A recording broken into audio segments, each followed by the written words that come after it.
Se trata de Dania Tabela, diputada nacional de Evolución Radical, de Juntos por el Cambio, contadora y docente. Dania, bienvenida. ¿Cómo estás? Hola, ¿cómo están? ¿Qué tal? Bueno, es grande el recorte en educación. Es un recorte importante en términos de monto, pero además porque paraliza la gestión de 3 políticas que se venían llevando adelante desde el Ministerio de Educación, como era la recuperación del Conectar Igualdad en términos de, sobre todo, de poder apoyar a los chicos de la escuela media, de la escuela secundaria, a recuperar contenidos, y después las inversiones en infraestructura. Ustedes saben que en la provincia de Buenos Aires... Jardines de infantes, sobre todo. Jardines de infantes, y además hay un monto de unos 5.000 millones de pesos en obras de infraestructura para todas las provincias. Ustedes saben, por ejemplo, que en provincia de Buenos Aires estuvimos casi 10 días con muchísimos establecimientos cerrados por falta de obras menores que habilitaran las conexiones de gas. Bueno, todo esto paraliza esos 3 programas. Realmente creo que es un golpe fuerte a la gestión del Ministerio de Educación. Pero sobre todo, digo, uno tiene que mirar el contexto. Venimos de la pandemia, donde la educación, el sistema educativo quedó muy afectado. Nunca se supo la cantidad de chicos, algunos dijeron 1 millón, otros 800.000, otros 1,5 millones, pero lo cierto es que decenas de miles de chicos se desvincularon de la escuela. La educación impartida a distancia no fue la misma aquí en la Ciudad de Buenos Aires que en algunas provincias del interior. Santiago del Estero, 4 de cada 10 chicos no tienen conectividad. O sea, la verdad que fue un desastre en cuanto a resultados de calidad educativa, incluso de matrícula de los chicos. Argentina llegó a tener una deserción escolar superior a la de El Salvador. Esto lo hablamos con Mariano Narodowski hace poco. Buenos días. Y la verdad que uno dice, bueno, recompongamos esto porque es un desastre. Y en el medio de esa situación le hacen el mayor ajuste de todas las áreas donde recorta el ministro Massa a educación. El nivel de sorpresa, porque además, por otro lado, el ministro viene firmando con las provincias, el ministro Persic viene firmando con las provincias la ampliación de 1 hora de cada jornada escolar, lo cual es una que lo medida... iba a financiar Nación también, ¿no? Claro, lo ¿Y cual esto es no una... entra en contradicción con esa? Por eso, digo, hoy ese programa no está afectado, digamos, ¿no? Están afectados estos 3 programas que yo te señalo, pero lo que entra en contradicción es pensar que por un lado tenés que incrementar la cantidad de horas, tener una política de inclusión, mejorar la calidad, porque el desempeño de nuestros chicos en todas las pruebas estandarizadas que se han tomado ha sido terrible. Y por el otro lado, ajustás muy fuertemente las partidas destinadas a inversión en materia educativa. Así que la verdad que por eso llamó la atención, sorprendió, por eso lo presenté al pedido de informes, acompañado por muchísimos diputados de Juntos por el Cambio, desde las distintas fuerzas que componemos Juntos por el Cambio, porque además en la misma decisión administrativa hay una reasignación de 82.000 millones de pesos a pago de servicios financieros, a pago de gastos corrientes en empresas públicas, deficitarias claramente, a asistencia social a personal. Entonces digo, bueno, planteamos un poco, explíquennos por qué recortamos 50.000 en educación y por qué ampliamos los créditos en 82.000 en estos otros rubros. Así ¿Te que, bueno, sorprendió? Porque a mí sí me pasó el silencio de los gremios docentes, que en general, en otro contexto o con otro gobierno hubiese puesto el grito en el cielo, ¿no? Sí, a mí me ha tocado vivirlo puntualmente en el gobierno anterior, digamos. Sí, me sorprende, no me sorprende algunas cuestiones que pasan después, ¿no? A veces...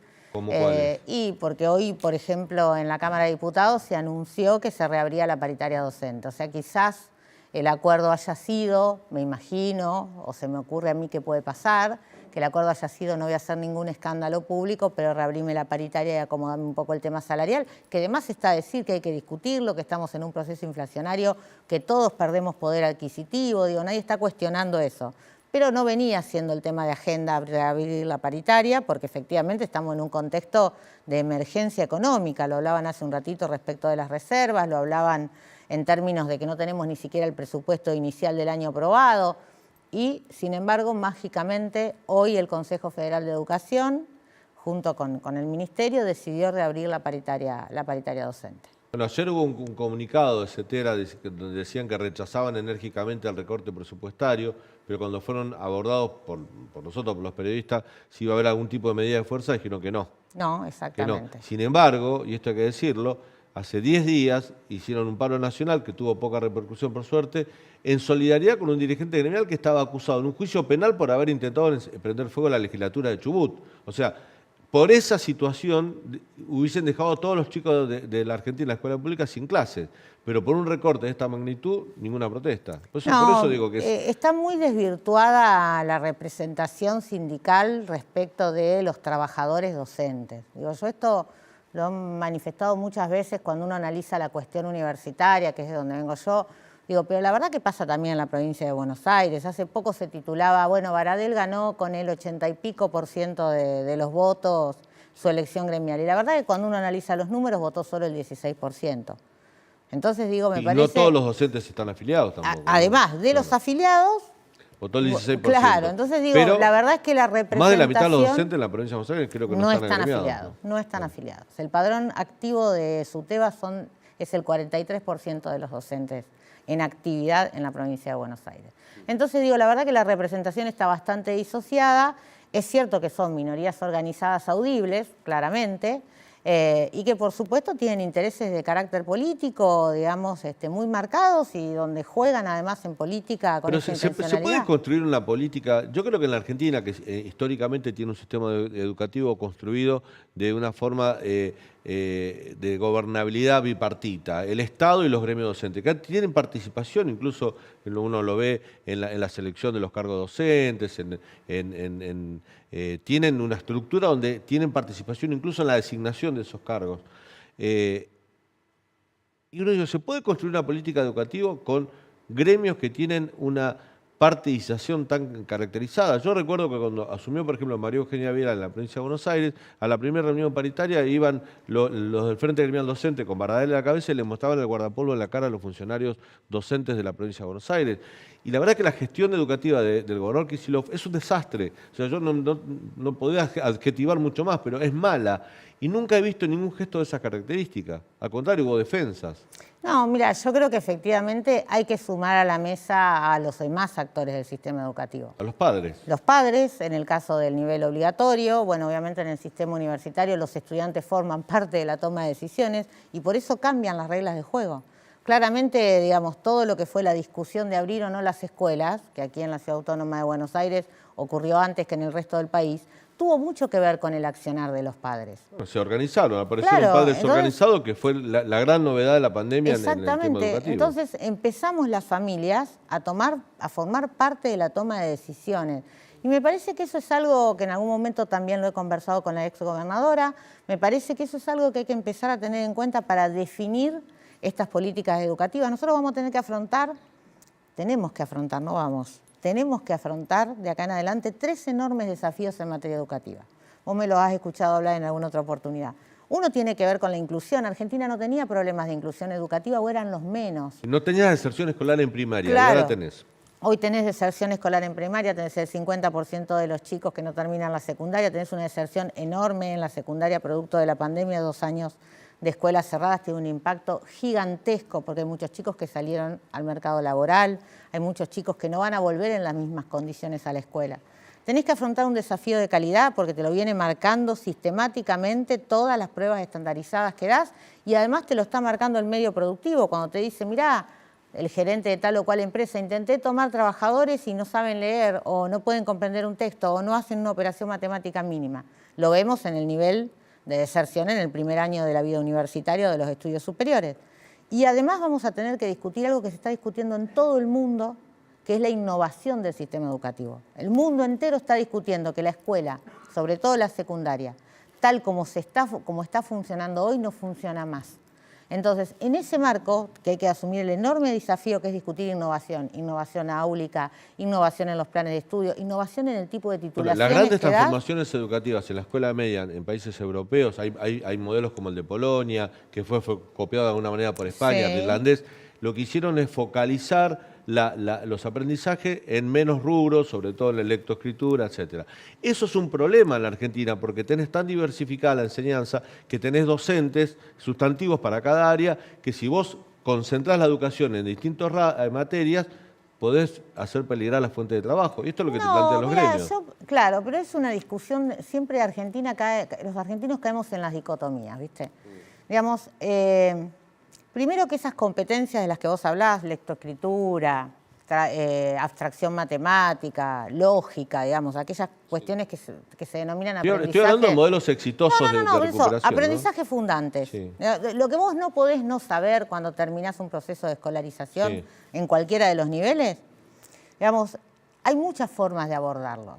Lo que nosotros no podemos tener más es ese modelito de los 40 minutos de historia para saltar a los 40 minutos de música, pasar por 40 minutos de teatro y después 1 hora 20 de matemática.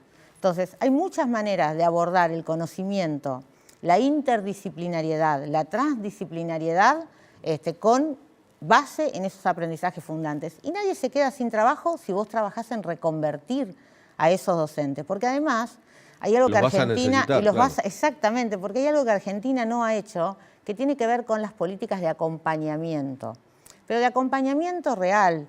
Todos los estudios internacionales que hablan, por ejemplo, de graduación o de graduación universitaria, hablan de la necesidad de acompañamiento. Y el acompañamiento tiene que ver, por supuesto, con lo académico, tiene que ver con lo económico, pero también tiene que ver con el entramado social que genera una escuela o una institución educativa. Y esos docentes tienen un rol para cumplir. Fíjate que en las escuelas que dependen de la Universidad Nacional de Buenos Aires, Pellegrini... Bueno, sí, hubo otras experiencias en el interior que también tienen, en Córdoba, por ejemplo, hay profesores tutores o coordinadores de materias afines que hacen un seguimiento más personal del alumno. Y son experiencias positivas que han funcionado. Y que trabajan por proyectos. En la Ciudad de Buenos Aires también hay un programa creo que se llaman coordinadores de materias afines. Sí, y bueno, el cambio en el estatuto docente se planteó ahora en la Ciudad Autónoma de Buenos Aires incorpora esa figura del docente.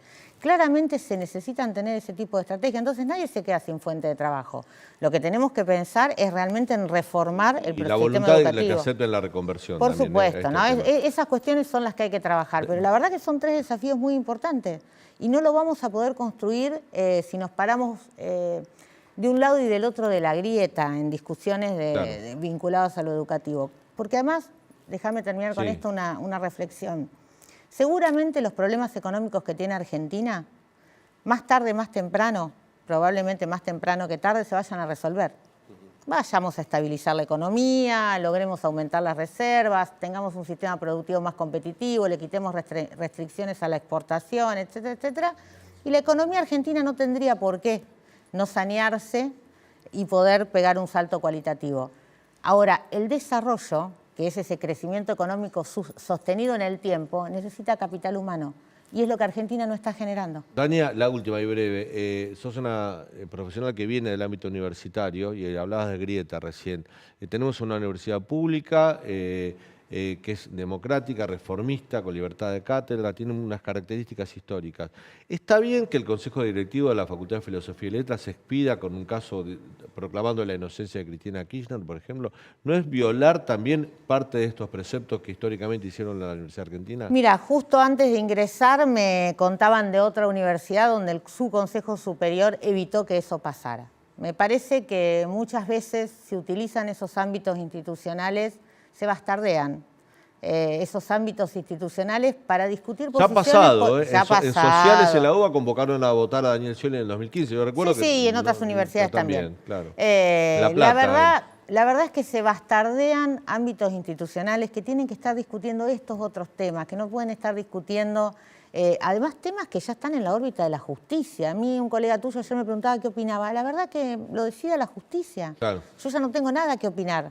Opinaré como ciudadana cuando me toque emitir voto dentro de un tiempo, pero la verdad es que ya hoy es un tema de la justicia. Y lo mismo me parece que le cabe para los consejos académicos de las universidades, para los consejos superiores, para las expresiones de esas características. Nos tenemos que ocupar de lo que realmente la gente nos está pidiendo que nos ocupemos, que es de la educación de nuestros jóvenes y nuestros niños.